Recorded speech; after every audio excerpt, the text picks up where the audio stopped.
Kovacs Report is back this week after a hiatus of last week.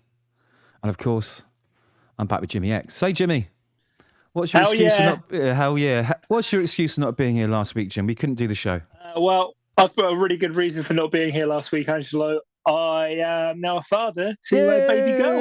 Congratulations. Yeah. Congratulations, know, right? mate. Yeah. Kovacs Report mini reviewer in the out of the oven. You happy, man? I'm hoping. I'm over the moon, man. Really over the moon. Mate. Me and mum are really happy. Amazing, mate. That is absolutely great. Plus, on top of that, not as exciting, of course, for you. We've got some comics to talk about. Should we get into it, dude? Yes, let's do it. Actually, no, before we do, as you weren't here last week, what were your thoughts on Absolute Batman 2? Because I put my thoughts up on a solo video, and I was interested in what you think, Jim. Well, while I was in the hospital, I got to read a lot of... I finished reading Snyder's run and started Tom King's run. And, Absolute Batman, it was pretty good. Not great, not awful, pretty good. Okay. I felt the same way about Amazing Spider-Man before you ask as well. Okay, yeah. It's good, probably but not good. quite right, as catchphrase would say.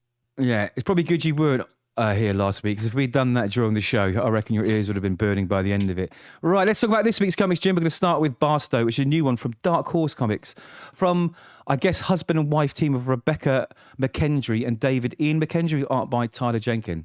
So, I like horror, I like supernatural, as you know. And this book starts off with a speeding car that's flying full whack outside of the limits of Barstow, California. It's trying to get out, and it pops a tyre, it rolls over, cascades all over the place, stuff flying everywhere, and catches fire. Now, the driver, he managed to survive, and he just makes a run for it. He just runs and runs and runs and runs, right? And then out of the boot, all this burning money is sort of floating in the sky, and there's a male body, right? And that male body gets up, looks at the car, and then the car explodes, and it splits this guy in two, literally, completely in two, right? And his entrails, I think, are the only thing keeping it together. Now, if nothing has happened, he pulls his legs back into his torso, right? And he picks up some kind of artifact that was also maybe in the trunk and walks off as if nothing had ever happened. Okay, so I thought a good start. So now we jump 2 weeks later. That's one hell of an opener. It was. 2 weeks later, all right, we've got FBI agent Miranda Diaz. Now, she's investigating it. She's arrived in Barstow to find out what's going on. We know, where is FBI agent Lima gone, right? I presume he may have been one of the guys in the car, right? So she meets the very, very hippie Sheriff Papa Dodd, Papa to his friends, and his even more hippie girlfriend Star. And that's with 2 R's, right? And she happens to be the CSI unit and the medical examiner, right? So you can imagine it's this really small town. Everyone knows each other. So from this point, the book has an undercurrent that flows through it, that something isn't quite right in Barstow. And soon after, we meet Trailer Trash Eli, right? And it's his first day of work, not sure where. So he runs to work, he's a bit late, and he goes inside, and the wall safe is open. He hears someone call his name, and then he looks into the safe, and this demon hands thing pull him in, and that's the last we see of him. We also see this mysterious woman who I'm assuming is the main villain. She's in a room, she's been beating up some dude, and she bites part of his neck out, and then suddenly out of his mouth, all of his body parts just vomit out into the air. Right now, anyways, Agent Diaz, after a quick chat with Papa and Star, she shoots off to investigate the hotel the missing agent was staying at, where she meets a nervous priest who just wants to get out of there, right? So something isn't quite right. So he runs as fast as he can, and she meets the manager, who's this conspiracy theory nut job, right? Before investigating the room, which, when she gets there, seems to be completely devoid of evidence. Now, while she's looking around, she hears a voice from the air vent, and she decides to take a closer look. And when she does, peering through, some red eyes and a clawed hand, and it just it startles her. So she falls back, she bangs her head on the side unit, the bedside cabinet, and knocks herself out. Now, soon after, she regains consciousness. She wakes up to find this huge, grotesque, demonic flesh tunnel, and it's appeared in the corner of the room. And she goes into it, of course, and she finds this giant winged demonic woman waiting for her. So it was okay. The humour didn't really land. The story seemed a little bit derivative, and to be honest, although the art suited the book, I wasn't a big fan. Wasn't terrible, could be good, but at the moment I feel it's just a bit meh. So it's hard to get horror right. I know that, and this one is trying, but let's see where it goes. I'm not going to write it off just yet.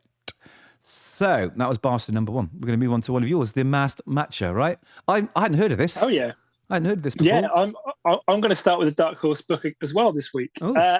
So yeah, the Masked Macher, published by Dark Horse, written by David A. Goodman, with art and cover art by Alex Andrés. So in 1930s Hollywood, charismatic wannabe actor Tony Hollywood suffers a flat tire on the way to an audition for a lead role in a major movie. Breaking down outside a wrestling venue, the owner of said venue, an old woman, offers him $5 to put on a costume and wrestle a match as the Masked Macher, which, as the cover informs us, is Yiddish for big shot, as her husband has just died. Tony finds that he likes his new life as a wrestler, throwing himself completely into the role and feuding with an actual talking bear. That was a jump that I wasn't expecting. But once you understand there's a talking bear in this, and it's actually the narrator of the story, then you'll feel more at ease. After a publicity stunt involving Benny the Bear goes wrong, a reporter who previously interviewed Tony is discovered dead. So, last issue, Benny the Bear was shot.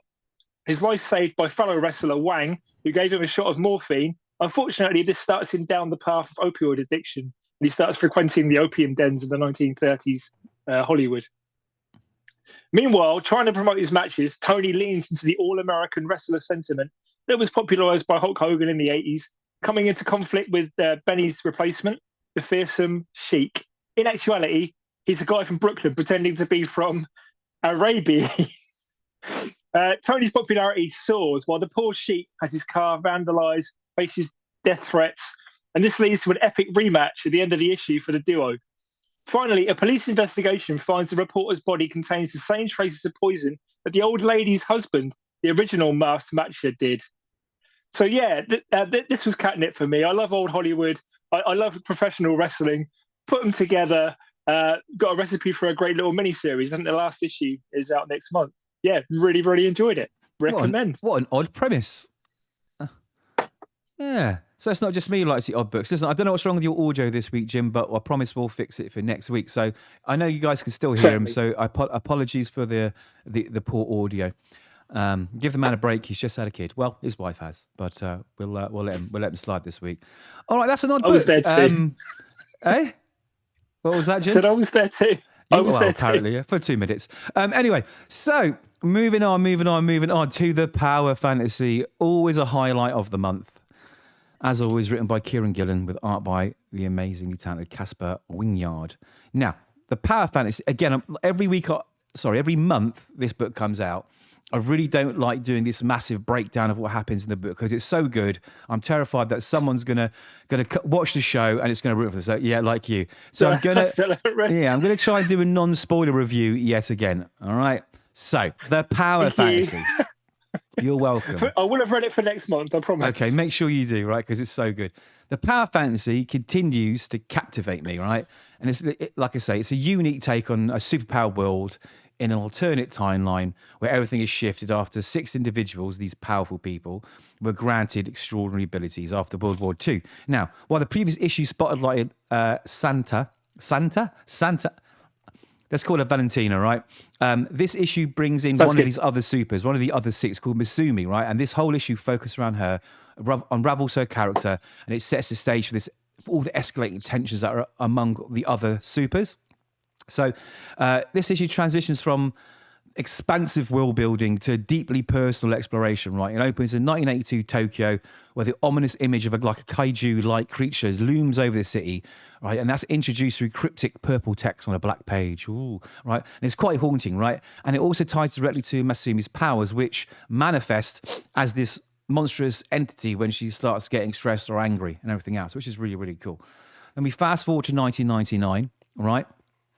And we find Masumi in quite a vulnerable moment, right? She's submerged in a bathtub as her girlfriend Isabella informs her that one of the supers won't be attending her art show, right? Now she's got this big art show coming up. She's an artist, very important to her, right? So as this happens, something really dark stirs within her, right? But both figuratively and literally, as shadows rise ominously from the ocean. So you can feel that there's this thing coming and it's connected to her. So her arc in this issue reveals her. She's like quite a tragic tragic but dangerous figure, right? And her outwardly subdued demeanor masks this capacity for absolute destruction that should terrify everybody, right? She's broken and fearsome, and that's juxtaposed against her fragile humanity and the shadow of this monstrous power that she has, right? And this issue cleverly builds tension on that and sort of hints at cracks forming not only in her but among the group as a whole. And the thing is, Kieron Gillen has just nailed this book, right? The narrative is, but it's punctuated by these three standout scenes, right? Masumi's art gallery show, where it offers a glimpse of her psyche. Etienne, now he's like kind of like the main guy in this, all right? He's got this sort of tense journey into Japan, and that sort of underscores his, I don't know, his sort of good and badness about him, right? And the sort of global stakes that are building, all connected to him and the other issues, right? But anyway, at the end, there's this third revelation about Isabella and Masumi, right? And anyone without proper context would think this was like quite a nice, happy moment. But actually, it's quite dark. It's really dark when you think about what's happened before that without spoiling anything, right? So this book is amazing. It's got the psychological tension. It's character-driven dialogue. There's this intricate interplay of like relationships, and you can feel the weight and cost of all these secrets that are starting to come out. The final pages, like I said, this gut-wrenching, like tragic little moment, it just ends the book where you're going, what the fuck is going on here? What is going to happen? So it's brilliant. He grapples as he writes with like moral ambiguity, particularly through Etienne's actions. So you'll grow to love and hate him. And while that guy's choices seem ethical or unethical, the choices that he makes basically prevent something worse from happening, right? Which is basically the world being completely annihilated, and all these views are just sort of blurred between heroism and villainy. It's brilliant. It's absolutely brilliant. I recommend this book every month. I thought it was going to drop this month, but it didn't. It's just issue by issue gets deeper and deeper and deeper into this world that he's creating, and it is amazing. The art as well brings all the emotional beats to life, from Etienne's icy confidence to Heavy, he's another super. He's got like his explosive personality. The characters feel fully realised and nuanced, and the depiction of Masumi's powers when they materialise, whether in her monstrous form or her translucent form that she has, it's just haunting. It's so good. He's excelled at conveying all the complicated gymnastics that are going on between the characters. I love it. I absolutely love it. I've got loads more notes about this book, but I'm going to stop right there. I'm just going to say this is the book that you need to be reading. Everyone needs to be reading it. Get on it. And that was honestly, I think I want to do once this arc is finished, I'm going to do a solo video on this, explaining all of it. I was thinking you were going to do that. Actually, it is so good, right? It's like, you know, some writers finally get. Kieron Gillen's great. He is, but you know, like if I name a specific writer, you'll name one of their masterpieces, like their sort of like piece de resistance, like this. And I think for Kieron Gillen, this is it. Oh right. Yeah, it's just magnum opus. Yes, definitely, it's magnum opus. It's flawless. So cool. I'm going to stop rattling on about that. Please read it. Why do you love these little books, don't you, Jim? Oh yeah. You love it, don't you, Jim? Well, in honor of my wife and daughter, I thought I should take a look at one of their favourite characters, Minnie Mouse. I thought you were going to say Captain Marvel for a minute. I was not going to say Captain Marvel. So what if Minnie became Captain Marvel issue 1? Published by Marvel, written by Steve Behling, with Luca Barbieri co-writing this. He did the one, what if Donald Duck was Wolverine shot you looked at a while ago? He's an Italian creator. You actually enjoyed that. That's right. Without and Cover Up by Giada Perissinotto. So we start in Duckburg, which tick the box for me, with the mysterious Captain Marvel foiling a bank robbery, while new ace reporter for the Duckburg Chronicle newspaper, Minnie Mouse, ponders whoever could be behind the mask. And we see that I know it's pretty obvious who it is. She's working for one of my personal favourite characters, Scrooge McDuck. Okay. Who's subbing in.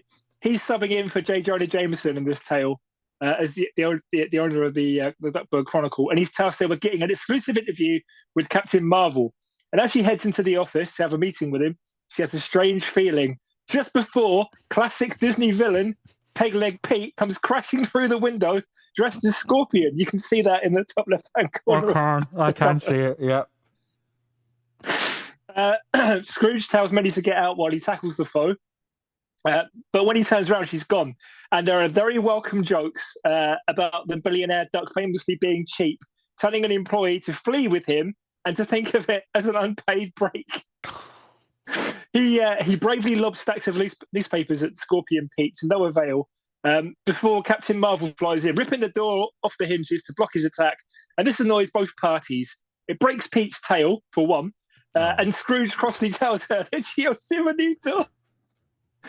As Marvel exits, Minnie enters, saying that she just missed her. This angers Scrooge, who compares her to his useless nephew, Donald Duck.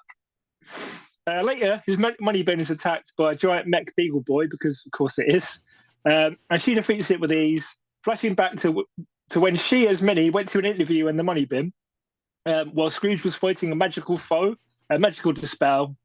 Magical dispel, if any DuckTales fans out there. Shielding his number one dime as his assistance, she's hit with a blast, giving her the powers of Captain Marvel. Okay. And armed with this knowledge, she decides to interview herself exclusively, gaining Scrooge's approval as ace reporter. Yeah, I love this. This was really fun. And again, like I said, it ticked a huge box for me, Scrooge McDuck. After last episode's disappointment of DuckTales, the comic, this brought him back. And also, this is a little love letter to the original 4 issues of Miss Marvel, where Carol Danvers debuted. It's very much in that vein. Really lovingly done. I think that's Luca Barbieri again. He really loves the characters, and it shines through. Yeah, really enjoyed this. Recommend it. Good stuff. I'm glad you liked it, Jim. I'm glad you liked it. So if any of those huge Disney stroke Marvel fans out there, pick it up. All right. Oh, yeah. Ultimate Spider-Man. Hell yeah. Written by Jonathan Hickman, art by David Messina. So, Hickman continues to show how to write Spider-Man correctly. And yes, the only person who does that at the moment. This is definitely a not so subtle jab at the Marvel Spider Office. So take note, sort your shit out, and fix Spider-Man. Anyways, I digress. Last issue, Ben and J. Jonah reveal to Harry that they know he's the Green Goblin, right? And Harry's given them this USB stick thing with loads of information they need to expose the Maker and all the people involved in what's been going on. And they published that story, the story of the century, pretty much, under the pseudonym of Ben Reilly. That's where we left last issue. So this issue starts with Spidey on a stakeout, right? And Harry and his goblin suit, they're missing in action somewhere, right? Spidey can't get a hold of him. So Spidey has to foil this a robbery on his own, and he faces Mr. Negative's goons. Now, after taking down the robbers, Mr. Negative himself turns up, and he mind controls the patrons and the employees to swarm all over Spidey, right? Stating that this is revenge for what he did to Black Cat in the previous issue. The Black Cat Jr., the male version, right? So, Felicia Hardy's father. And then he makes his escape. And then we jump to Spidey coming home to Mary Jane, all battered, tattered, and beat up. And they have this super deep adult conversation about the dangers of what he's doing, whether or not she and the children should be afraid, and that if things go south, you know, he needs to let her know, and he needs to sort of wake up a little bit, and like, if he starts thinking something's going bad, let them know before it's too late, right? Next up, we get a very pissed off Kingpin, and he's not happy with the way things are working out. He is unhappy, and he's particularly pissed off at Mr. Negative for not killing Spider-Man when you have the chance, which Mr. Negative explains was a tactical retreat, you know, as he didn't think he would win. So we're also introduced to Ultimate Black Cat, who will be acting in her father's place, which, after all the hype, I thought was going to be a bit more amazing, spectacular, or even sensational. But ultimately, it was a little anticlimactic. I'm sure there was a more superior, I'm so sorry, way of making her entrance count. Anyway, we jump again. Peter meets up with Uncle Ben at Memorial Park on the eve of the death of Aunt May. And tells Peter that he knows he's Spider-Man. He's worked it out. J. Jonah is going to work it out eventually, and he needs to make sure no one else finds out because it puts his family in danger, you know. And after losing Aunt May, he wants Peter to understand that he has to be more careful and that he should value the time that he has with loved ones and make sure that nothing ever happens to them as a result of being careless. All right. Now, I know this book gets a lot of criticism for being a real slow burn, all right? And that people complain there's not enough, Spidey action in a Spidey book. True. But I really like it. And I don't know, maybe it's me. I've got acquired taste, but I really like it. I'd rather have less Spidey in a Spidey book that's good than loads of Spidey that's bad. The original Ultimate Spider-Man was a slow burn, and that was fantastic. So that's right. I put that to those people that don't like it. There we go. Jim has spoken as well. Bendis did an amazing job of that. It was a slow burn, and it all paid off. Like I hope this is. Anyway, there was some really great one-on-one conversation between MJ and Ben, which shows how sharp Hickman's writing is. Right? It's like those conversations you don't see in other Spidey books. Again, Marvel Spidey Office, take note, sort it all out. They threw in some classic Spidey wisecracking, right? And we took another final step towards what I think should be a big payoff. However, it is time for the big one. We spent a year leading up to something, so fingers crossed we get that in the next issue. All in all, it was another good issue. Excuse me. Wasn't mind-blowing like some of the others, but it was solid, it was good, and for me, it moved the story forward at a pace that I'm comfortable with, and it's got me excited. I really, really, really enjoyed it. I just wish there was a little bit more Black Cat. Other than that, issue 12, mate. God knows what's going to happen. We're a year in, so they've got to deliver, right? They've got to deliver. I don't think Hickman let us down. No, I don't think so either. No. Okay, let's move on to the. I know you love this. It says Daniel Warren Johnson in the top. I know you. I know you're going to love it. Yeah. Yes. So the moon is following on this issue 3, published by Image and Skybound, written by Daniel Warren Johnson with art by Riley Rossmo and Daniel Warren Johnson, and cover up by Riley Rossmo. With their young daughter Penny suffering from mysterious sleeping sickness, brave parents Sam and Duncan have managed to enter her dreams, planning to free her from the evil forces of the Cascade. They team up with dream representations of Penny's childhood toys to accomplish this. And as ever, the two creators split art duties in this title. DWJ's art representing the mundane real world, and Rossmo tackling Penny's fantastical dreamscape. We open with a flashback scene of Penny sneaking into a hospital room, watching Sam hugging her sleeping grandmother as she sadly passes away. Oh. Before we jump back into the dream world. Their previous attempt was ruined by Sam being shot by an archer and Duncan forced to rush her out of the dream world to safety. But now they're back.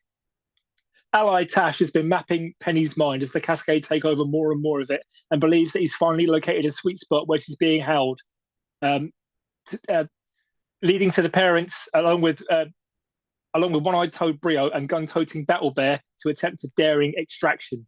Tash ominously tells them as soon as they rescue her, they need to get Penny back to him ASAP so he can start the healing process.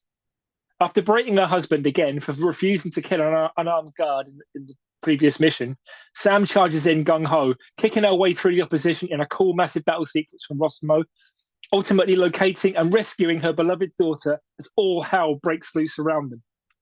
Gigantic snake attacks, and in the melee, Penny is thrown from Sam's arms and retrieved by the enemy, the Cascade itself.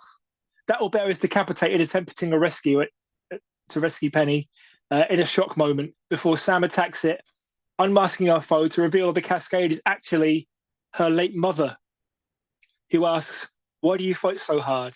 She's here at peace with us. Samantha, darling, wouldn't it be better to let her sleep rather than face all that you've gone through?"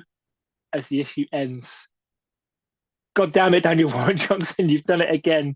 That was a gut-wrenching ending to the third issue of this. I think he said it's going to be 10 issues in total. I'm going to be on board all the way. I recommend anybody to pick this up if you like sharp writing and fantastic artwork. The Moon is Following Us, issue 3. Recommend. Amazing. He seems to be one of your new comic book heroes, old DWJ. Well, I've not read anything bad from him yet, and that's saying a lot. Don't jinx it. Speaking of bad, let's move on to Wolverine number 3. It was only Saladin a matter of Ahmed. time with that writer. Do you know what? You're right. Saladin Ahmed, right? Art by Martin Cóccolo. So, last issue, oh, I can't believe it. Last issue, Wolvie tried to save a young kid who's been cursed by the Wendigo, right? If you've read this, right? And they're also being hunted by Department H, who are looking for a clawed man, surprise, who killed an innocent camper, right?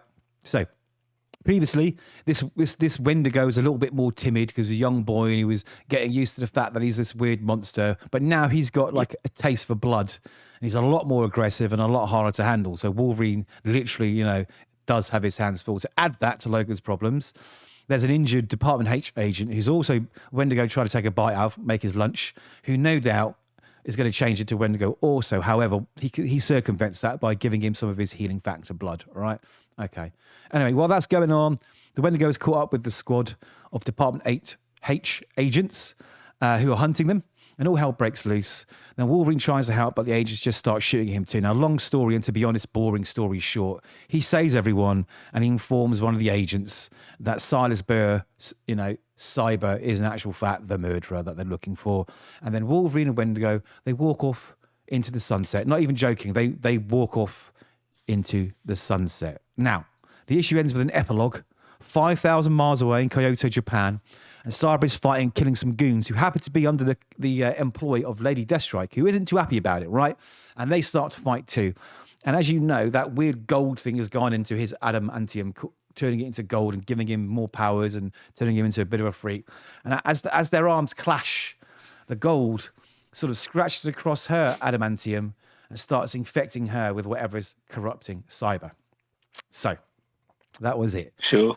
Yeah, exactly. So issue 1, I thought was a great start, promising arc. It was super good. I was really hopeful. Issue 2 was mediocre. No, issue best. 1 was strong. Yeah, you thought that too. Issue 2, mediocre at best. And I thought, why are they diverting this story to this young Wendigo when we've got this bigger story here? What's the point? And then number 3 comes along, doubles down on it, and it's just a final nail in the coffin for me. This whole issue was pointless. The payoff was disappointing. And this direction signals to me that it's going to be another half-assed run that everyone forgets very quickly. Art was nice. While the issue wasn't terrible, the plot is as thin as the paper it was printed on, mate. It's no good. It's done what all the flagship books are doing. It's copped out. It's gone for the easy route. Substandard stories that no one cares about. There's no attachment. The best thing about it are the covers right now. We've seen it all before and done better by better writers. We've seen it all before. It's a shame, especially Wolverine. He's come off a huge, fan-lauded run, plus massive hype over Wolverine. Not that he needs any more hype, right? He's Wolverine from the Deadpool Wolverine film. And this dude here has a chance to really solidify his name with Wolverine in comics. And you get this. It's terrible. I'm actually glad I didn't do a solo video because I would have ranted. Also, Daredevil's one of my favourite characters, and I will not read Daredevil until Saladin emerges off the title. It is virtually unreadable. I know, because I tried 2 or 3 times. The whole story of him becoming a priest, it is awful. The art isn't very good. Bring back the days of Brubaker. Bring back the days of Lark and... There's a TV show coming in March, so I'm assuming that they'll put a new creative team on for them. Yeah, and even Diggle had a little bash for a while, and that was all right. Yeah. Shadowland, exactly. Yeah, but Mark Waid, there's been loads of great writers touching that book. I know Frank Miller has his legendary run, right? But Daredevil, it hasn't been the same since Brubaker and Bendis. And to some extent, Mark Waid. Doing their runs, really. It hasn't been the same, I don't think. Anyway, we'll talk about Wolverine. We've talked about Wolverine. Let's talk about Daredevil another day. I was going to review the book, and I opened it up, and I just took 2 pages, and I thought, nah, I'm not opinion for that. So you've got one more book on the list? I do, yes. Moon Knight, Vista Khonshu, issue 2, published by Marvel, written by Jed MacKay, with beautiful art there, from Alessandro Cappuccio, who is going to be doing the Ultimate Wolverine book, and cover art by David Parator. So recently resurrected Moon Knight Mark Spector is the avatar of Egyptian moon god Khonshu and the leader of his band of misfits, the Midnight Mission, protectors of those that travel at night in NYC. Previously, Moon Knight had to contend with a new drug kingpin, Achilles Fairchild, flooding his streets with an addictive magical new drug known as glitter, as well as setting a corrupt cop that he had in his pocket on Spectre and the team. This issue sees Moon Knight seeking answers about glitter from Iron Man on the Avengers' sentient base, the Impossible City, only to be told that scientist and engineer Tony Stark can't help him synthesize a cure for its hyper-addictive qualities. The only person that could have done that is biochemist Hank Pym, and he's dead. Mm. Later on the streets of NYC, Moon Knight and his fellow Fister Khonshu, Hunter's Moon, along with former baddie 8-Ball, chase down a car containing 2 of Fairchild's glitter pushers and an unknown third passenger. This turns out to be obscure 90s Moon Knight villain, Cubist. Me neither. After his defeat at the hands of the trio, the perception-altering villain warns that Fairchild will retaliate for his loss of revenue by coming after Spectre's business. Later, back at the mission, we see Fairchild has sent a SWAT team there. As Moon Knight reveals to the love of his life, Tigra, he's selfishly been keeping a secret that her ex and father of her child, Hank Pym, is in actuality still alive. So yeah, this was better than the first issue because it didn't retread old ground. And yeah, I like the way it's going. It's nice to see Iron Man written well. There we go, I said it. Oh dear. Yeah, pretty good. Pretty good. I liked it. Amazing. Yeah. So that's the books so far this week, right? Mixed bag. However, Jim, next week looks huge. We've got Absolute Wonder Woman. We've got Amazing Spider-Man 62, which I'm going to give one more issue. We've got Batman on Halloween, which I hope gets better. We've got something I'm looking forward to big time, which is Black Canary, Best of the Best. That's looking really, really cool. We've got Detective, we've got Gatchaman, we've got lots of number ones. We've got Iron Man 2, which I'm going to have to look at. We've got Nightwing. There's loads of new number ones. I know. There's loads of new number ones. There's Tin Can Society, West Coast Avengers. It's a huge week. What are you looking forward to? Well, I'm going to add even more titles to that because I know which 4 books I'm looking at next week. Teenage Mutant Ninja Turtles issue 4. Of course. Finally going to have Donatello come back into the fray. Nice. Uncanny X-Men issue 6. Gail Simone is nailing it on this title. And last week's issue was amazing. Absolutely amazing. May have been book of the week. Who can say? We'll never know. Void Rivals issue 14. Kirkman still knocking it out of the park. And yeah, obviously, Absolute Wonder Woman issue 2. We have to take a look at that. So yeah, yes, lots to look forward to. Yes. That's it, guys. Like, subscribe. Let us know your thoughts. Support the channel. We love doing this, and we love talking to you about comics. So take care. Until next time. See you later.